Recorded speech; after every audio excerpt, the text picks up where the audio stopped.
Kozhikode ICU പീഡനക്കേസിൽ വകുപ്പ് തല നടപടി. മെഡിക്കൽ കോളേജിലെ ചീഫ് നഴ്സിംഗ് ഓഫീസറെയും നഴ്സിംഗ് സൂപ്രണ്ടിനെയും സ്ഥലം മാറ്റി. DME നിയമിച്ച അന്വേഷണ കമ്മീഷൻ റിപ്പോർട്ടിന്റെ അടിസ്ഥാനത്തിലാണ് സ്ഥലം മാറ്റം.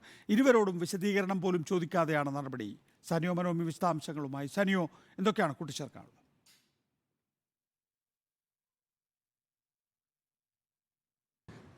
നികേഷ്, അതിജീവിതയെ ഈ മൊഴി മാറ്റാനായി 5 പേർ ഭീഷണിപ്പെടുത്തിയിരുന്നു. ഈ ഭീഷണിപ്പെടുത്തിയതുമായി ബന്ധപ്പെട്ട് DME നിയമിച്ച അന്വേഷണ കമ്മീഷൻ റിപ്പോർട്ടിന്റെ അടിസ്ഥാനത്തിലാണ് ഇപ്പോൾ ചീഫ് നഴ്സിംഗ് ഓഫീസറെയും നഴ്സിംഗ് സൂപ്രണ്ടിനെയും സ്ഥലം മാറ്റാനുള്ള നിർദ്ദേശം വന്നിരിക്കുന്നത്. നേരത്തെ മറ്റൊരു നഴ്സിംഗ് ഓഫീസറായ PB അനിതയെയും സ്ഥലം മാറ്റാനുള്ള നിർദ്ദേശമുണ്ടായിരുന്നു. ഇവർ പിന്നീട് ട്രിബ്യൂണലിനെ സമീപിച്ച് അതിന് സ്റ്റേ വാങ്ങുകയായിരുന്നു.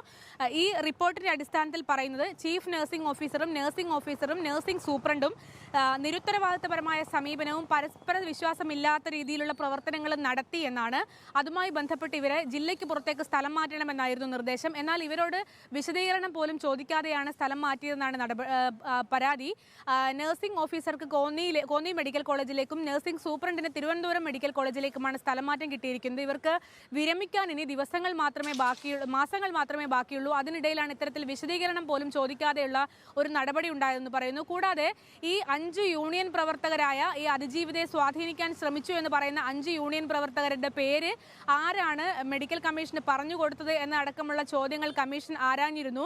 ഇവരാണ്, അതായത് ഈ നഴ്സിംഗ് ഓഫീസറും ചീഫ് നഴ്സിംഗ് ഓഫീസറും നഴ്സിംഗ് സൂപ്രണ്ടുമാണ് ഇവരുടെ പേര് പറഞ്ഞു കൊടുത്തത് എന്ന ആരോപണം ഉയർന്നിരുന്നു. അങ്ങനെ പകപോക്കൽ നടപടിയായാണ് ഇവരെ സ്ഥലം മാറ്റുന്നത് എന്നും ആരോപണമുണ്ട്. ഏതായാലും വിശദീകരണം പോലും ചോദിക്കാതെയാണ് രണ്ടുപേരെയും ഇപ്പോൾ സ്ഥലം മാറ്റിയിരിക്കുന്നത്. മൂന്നാമതായി സ്ഥലം മാറ്റിയ അനിത PB നേരത്തെ ട്രിബ്യൂണലിനെ സമീപിച്ച് അനുകൂല വിധി നേടി ഇപ്പോൾ സ്റ്റേയിലാണുള്ളത്. വിശദാംശങ്ങൾ നൽകുകയായിരുന്നു സാനിയോ മനോമി.